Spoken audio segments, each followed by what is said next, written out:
ஆண்டவரை இயேசு கிறிஸ்து நாம் வார்த்தையை தெரிவித்துக் கொள்கிறேன். நேரம் கீதா தலைப்பு 146வது சங்கீதம் 3ஆம் வசனம் முதல். சங்கீதம் 146 3, 4, 5ஆம் வசனம்.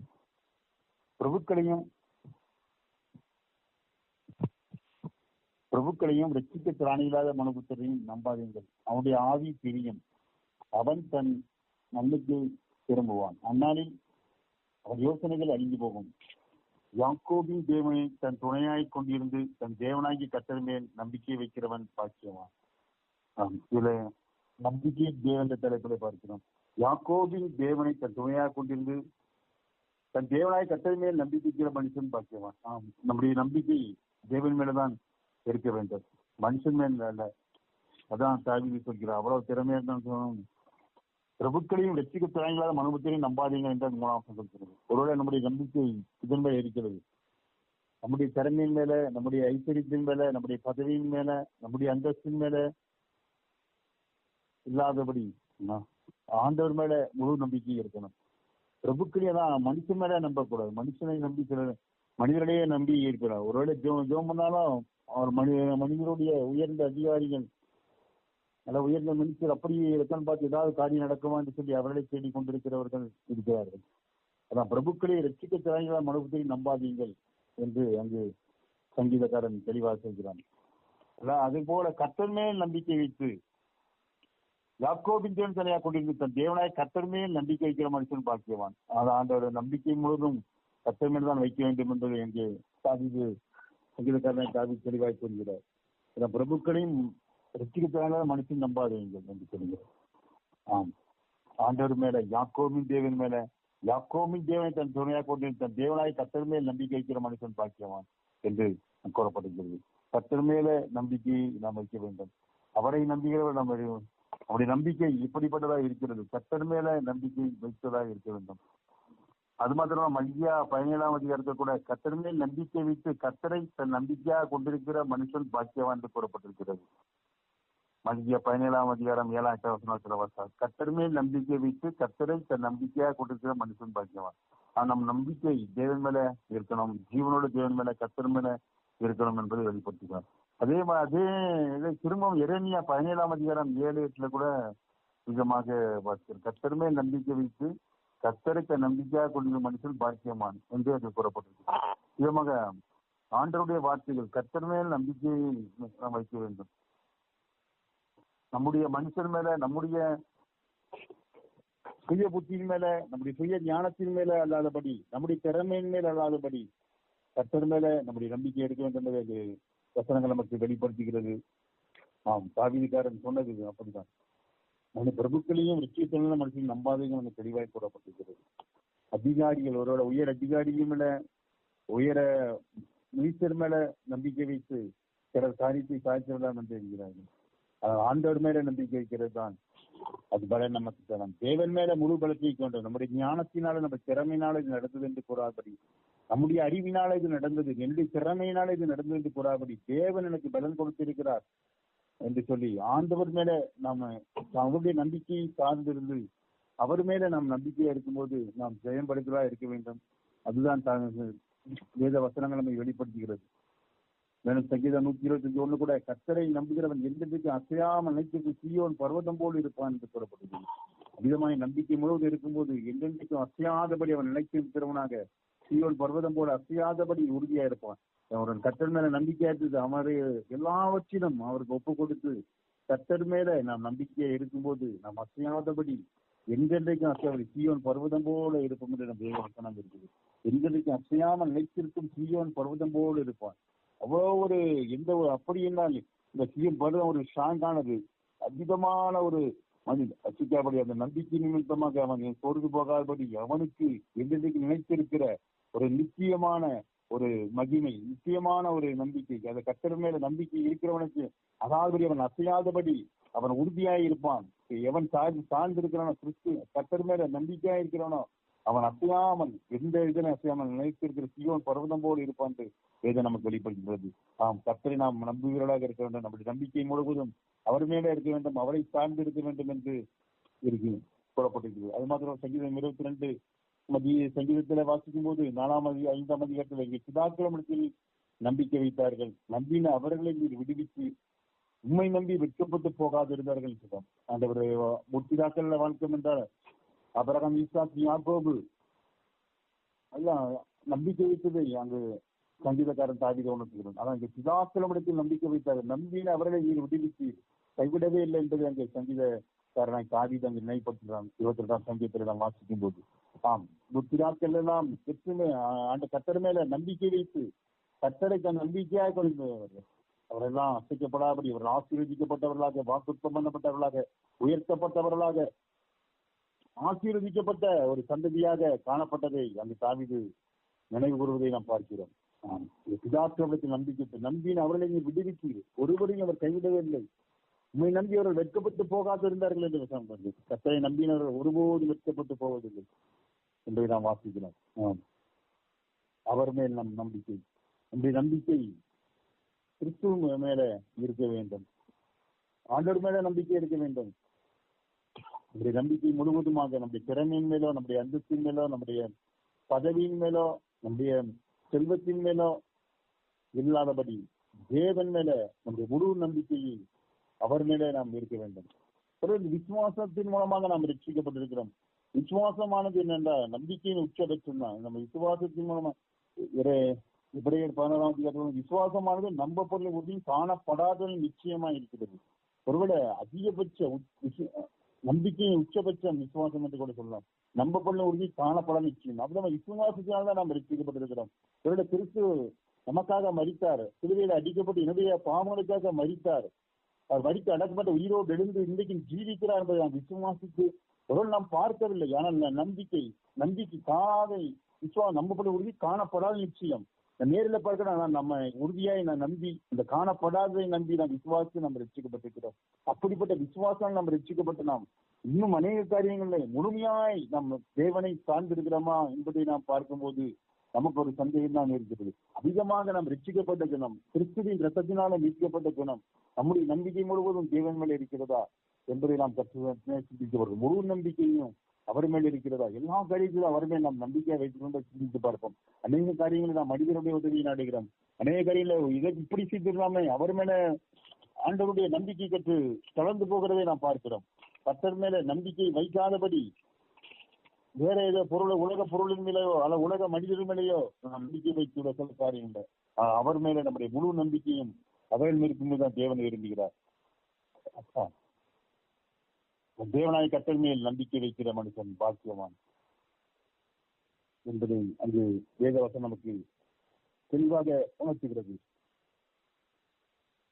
ரோமர் 5ஆம் அதிகாரம் 5ஆம் வசனத்திலே மேல் நமக்கு அவருடைய பரிசுத்த ஆவியினாலே தேவ அன்பு நம்முடைய இருதயங்களே ஊற்றப்பட்டிருக்கபடியால் அந்த நம்பிக்கையை நம்ம வெட்கப்படுத்தாது. அந்த நம்பிக்கையை நம்ம ஒருபோதும் வெட்கப்படுத்தாது. ஏன்னா கிறிஸ்துவனுடைய அன்பு அவருடைய அன்பினாலே இருக்கும்போது அந்த நம்பிக்கை கிறிஸ்துவனுடைய அன்பு இயேசு கிறிஸ்துவனாக அடிக்கப்பட்டு அடித்து நொறுக்கப்பட்டு ரத்தம் சிந்தி எனக்காக அடிக்கப்பட்டு காயங்கள் எல்லாம் எனக்காக பெற்றுக்கொண்டு ரத்தம் சிந்தினாலே அந்த நம்பிக்கையினாலதான் நம்ம ரட்சிக்கப்பட்டிருக்கோம். ஏன்னா தேவ அன்பு அதனால அந்த பரிசுத்த ஆவியினாலே அந்த விசுவாசம் உண்டாகும். ரட்சிக்கப்பட்டு அது நிமித்தம் அடுத்த பரிசுத்த ஆவியை பெற்றிருக்கிறோம். இந்த பரிசுத்த ஆவியினாலே தேவ அன்பு நம்ம இருதயங்களை ஊற்றப்பட்டபடியா அந்த நம்பிக்கையை நம்ம வெட்கப்படுத்தாது என்று சொல்கிறது. அந்த நம்பிக்கையை நாம் காத்து கொண்டிருக்க வேண்டும். தேவன் மேல நம்பிக்கை வைத்து தேவன் மேல விசுவாசம் வைத்து நாம் ரட்சிக்கப்பட்ட ஜனமாக மீட்கப்பட்ட ஜனமாக இருக்கிறோம். ஆனாலும் நம்முடைய இருதயத்தில ஊற்றப்படுத்த அபிஷேகம் அந்த நம்பிக்கை நம்ம வெட்கப்படுத்தாது என்பதை நாம் உறுதியாய் நாம் நம்பி இருக்க வேண்டும். இதனால் ஆவியினாலே பரிசுத்த ஆவியினாலே அந்த தேவ அன்பு நம்முடைய இருதயங்களே ஊற்றப்பட்டிருக்கிறது என்பதை நாம் அறிந்து கொள்ள வேண்டும். அந்த நம்பிக்கை நம்ம வெட்கப்படுத்தாது. எந்த நம்பிக்கை? இந்த பரிசுத்த ஆவியினாலே தேவ அன்பு நம்முடைய இருதயங்களே ஊற்றப்பட்டிருக்கபடியால் அந்த நம்பிக்கை நம்மை வெட்கப்படுத்தாது. கிறிஸ்துவானவர் நம்மோடு கூட இருக்கிறார், இயேசு கிறிஸ்து நம்மோடு இருக்கிறார் என்கிற நம்பிக்கை.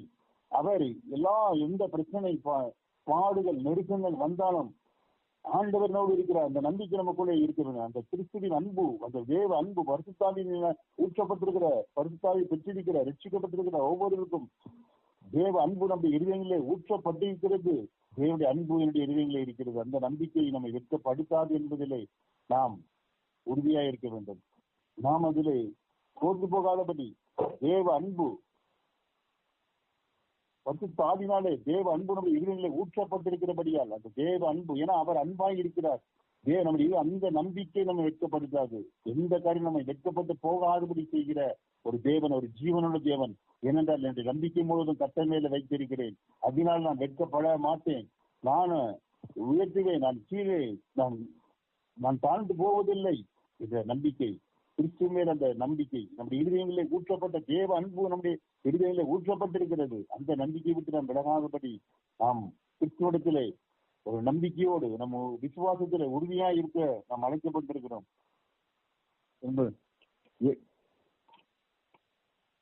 எபிரேயர்ல பார்த்தோம் என்றால் அநேக வசனங்கள் நம்ம நம்பிக்கை குறித்து கூறப்பட்டிருக்கிறது. ஆம், நாம் ஆண்டவரிடத்திலே நம்பிக்கையுள்ளவராய் இருக்க வேண்டும். முழுமையாய் நம்ம அவரை சார்ந்து இருக்க வேண்டும். நம்முடைய பலத்தினாலோ அல்ல, நம்முடைய சுய எண்ணத்தினாலோ அல்ல, ஆண்டவரோடு கூட நம்ம இருக்கும்போது அந்த நம்பிக்கை நம்மை ஒரு காலம் வெட்கப்படுத்தாதபடி நாம உயர்த்துகிறதா இருக்கிறது. நம்மை வழிநடத்துகிற, நம்ம எல்லாவற்றுக்கும் மேலாக நாம் வெட்கப்பட்டு போகாதபடி நம்முடைய தேவைகளை சந்திப்பதற்கு மாத்திரமல்ல, நம்மை வழிநடத்தி கிறிஸ்துவோடு கூட ஒரு இணைக்கப்பட்ட ஒரு வாழ்க்கை, கிறிஸ்துவோடு கூட மேலுமாய் ஆவிக்குரிய வாழ்க்கையில இணைந்து, ஆவிக்குரிய வாழ்க்கையில முன்னேறி கிறிஸ்துவோடு கூட நடக்கிற வாழ்க்கை, ஆவிக்குரிய வாழ்க்கையில அந்த நம்பிக்கை நம்மை வீண் போகாதபடி நம்ம இன்னும் ஆவிக்குரிய வாழ்க்கை அவரோடு கூட உறவிலே நம்மை உயர்த்துகிறதாய் காணப்படுகிறது. ஆனாலும் கூட அந்த நம்பிக்கை வேதம் கூறுகிறது, நீங்கள் அசையாடாமல் வாக்குத்தமான ஆசீர்வாதங்களை விசுவாசனாலும் நீதிய பொறுமையான சொல்லிருக்குள்ளாய் சுகித்துக் கொள்வர்களை பின்பற்றுவர்களாய் இருந்து உங்களுக்கு நம்பிக்கையின் பூரண நிச்சயம் உண்டாகும்படி நீங்கள் யாவரும் முடிவு இருந்தும் அப்படியே ஜாக்கிரதையாய் காண்பிக்க வேண்டும் என்று ஆசையா இருக்கிறது. அதாவது உங்களுக்கு நம்பிக்கையின் பூரண நிச்சயம் உண்டாகும்படி நீங்கள் யாவரும் முடிவு புரிந்தும் அப்படியே ஜாக்கிரதையாய் காண்பிக்க வேண்டும் என்று ஆசையா இருக்கிறது. எனவே அந்த நம்பிக்கையை, நாம் கிறிஸ்துவின் மேல உள்ள நம்பிக்கையை நாம் விட்டுவிடாதபடி அதை முடிவு புரிந்தோம். அந்த நம்பிக்கையின் பூரண நிச்சயம் உண்டாகும்படி நாம் முடிவெறிந்தும் ஜாக்கிரதையாய் காண்பிக்க வேண்டும் என்பதை அங்கு எபிரேயர் நிறுவனத்திலே நமக்கு உணர்த்தப்பட்டிருக்கிறது. ஆம், நாம் தேவன் மேல உள்ள நம்பிக்கை, உண்மையான நம்பிக்கை, அவர் மேல கர்த்தரை சார்ந்து இருக்க வேண்டும். நம்முடைய நம்பிக்கை முழுவதும் தேவன் மேல இருக்க வேண்டும் என்பதை நம் இங்கு வேத வசனங்கள் நம்மை தெளிவாய் நமக்கு உணர்த்தப்பட்டிருக்கிறது. ஆம், அருமையான இந்த நாளில் நாம் சிந்தித்து பார்க்கும்போது நம்முடைய முழுமையான நம்பிக்கை ஆண்டவர் மேல இருக்கிறதா? எல்லாவற்றிலும் நாம் அவரை நம்புகிறோமா? எல்லா காரியங்களும் கர்த்தரை மாத்திரம் சார்ந்திருக்கிறோமா என்பதை நாம் சிந்தித்து பார்க்க வேண்டும். சில காரியங்கள் ரொம்ப நாள் நடக்காத போல் காணப்படலாம், ஆசீர்வாதங்கள் வராது போல காணப்படலாம். ஆனாலும் கூட நாம் அந்த நம்பிக்கை கிறிஸ்து மேல வைக்க வேண்டும். அதான் அந்த நம்பிக்கை, அதே அதிகாரம் எபிரேயர் 6ஆம் அதிகாரத்திலே 10ஆம் அந்த நம்பிக்கை நமக்கு நிலையும் உறுதியும் திரைக்குள்ளாத போகிறமான ஆத்தும நங்கூரமாய் இருக்கிறது கூறப்படுகிறது. அந்த நம்பிக்கை, கிறிஸ்து மேல உள்ள நம்பிக்கை நமக்கு நிலையும் உறுதியும் திரைக்குள்ளாய் போகிறமான ஆத்தும நங்கூரமாய் இருக்கிறது. அது நங்கூரம் எப்படி அசையாதபடி அந்த கப்பலை நிறுத்துகிறதோ அதுபோலதான் அந்த நம்பிக்கை, தேவன் மேல உள்ள நம்பிக்கை, கிறிஸ்து மேல உள்ள நம்பிக்கை, அது நமக்கு அசையாதபடி, அந்த எந்த காரியத்திலும் பிரச்சனை வந்தாலும் சோர்ந்து போகாதபடி செய்கிறது. அது ஒரு நங்கூரம் போல நமக்கு காணப்படுகிறது.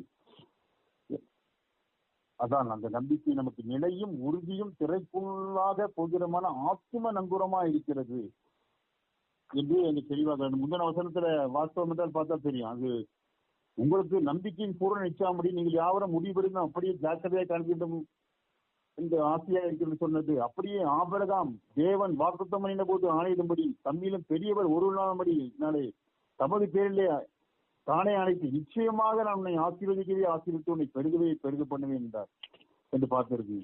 அப்படியே அந்த அவன் பொறுமையாய் காத்திருந்து வாக்குத்தம் பண்ணதை பெற்றான் என்று கூறப்பட்டிருக்கிறது.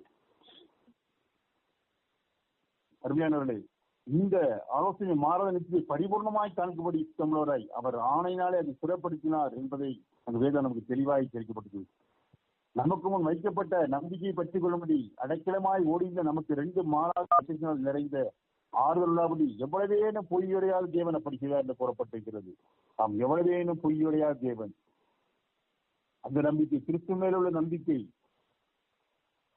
அதான் நமக்கு முன்னே வைக்கப்பட்ட நம்பிக்கை பற்றி கொள்ளும்படி அடைக்கலமாய் ஓடி வந்த நமக்கு 2 மாறாத விசேஷம் நிறைந்த ஆறுதல் உண்டாகும்படி எவ்வளவேனும் பொய்யுரையாத தேவனை படிச்சிருக்கார். எவ்வளவே அவர் பொய்யுரையாத தேவன் என்பதை நாம் அறிந்திருக்கிறோம். அவர் வாக்கு கொடுத்திருக்கிறார். நம்பிக்கையின் தேவனாய் உண்மை நம்பி வெட்கப்பட்டு போகாதிருந்தார் என்று கூறப்படுகிறது. கர்த்தரை நம்பியோர் என்னென்றைக்கும் அசையாமல் நிலைத்திருக்கும் சீயோன் பொதுவன் போல இருப்பார் என்று கூறப்பட்டிருக்கிறது. ஆம், அதான் எவ்வளவேனும் பொய்யுரையாத தேவன். அவர் சொன்னதை செய்கிறவர். அவர்படி நடக்கும்போது நிச்சயமாய் அவர் நமக்கு வெற்றியை, ஜெயத்தை, ஆசீர்வாதத்தை கொடுக்க வல்லவராய் இருக்கிறார். அவர் எவ்வளவேனும் பொய்யுரையாத தேவன். விசுவாசத்தினால் உண்டாக நம்பிக்கை, நமக்கு முன் வைக்கப்பட்ட நம்பிக்கையை பற்றி கொள்ளும்படி நம்பிக்கை தெளிவாய் கூறப்படுகிறது. எந்த நம்பிக்கை? தேவன் மேல உள்ள நம்பிக்கை, அவருடைய மேல் நம்பிக்கை என்பதை அங்கு வேதவசனம் நமக்கு தெளிவாய் வெளிப்படுத்துகிறது. அந்த நம்பிக்கை நமக்கு நிலையும் உறுதியும் திரைக்குள்ளாய் பெருமான ஆத்ம நங்குரமாக இருக்கிறது. அது மேலும் மேலுமாய் நம்முடைய ஆத்ம நங்கிரம் ஆவியிலே ஆத்மாவில உலக பிரகாரமாக மாற்றலாம். ஆத்மாவிலையும் நமது நங்குரமாய் இருந்து நம்மை உறுதிப்படுத்தி சிறப்படுத்தி கிறிஸ்துக்குள்ளாய் இருக்கிற தேவன் மேல உள்ள அன்பை அது அதிகப்படுத்துகிறது.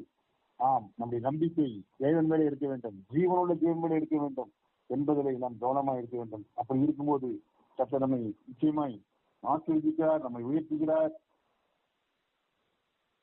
நம்மை நம்பி நாம் வெட்கப்படாமல், கிறிஸ்துவை நம்பி வெட்கப்படாமல் இருப்போம்.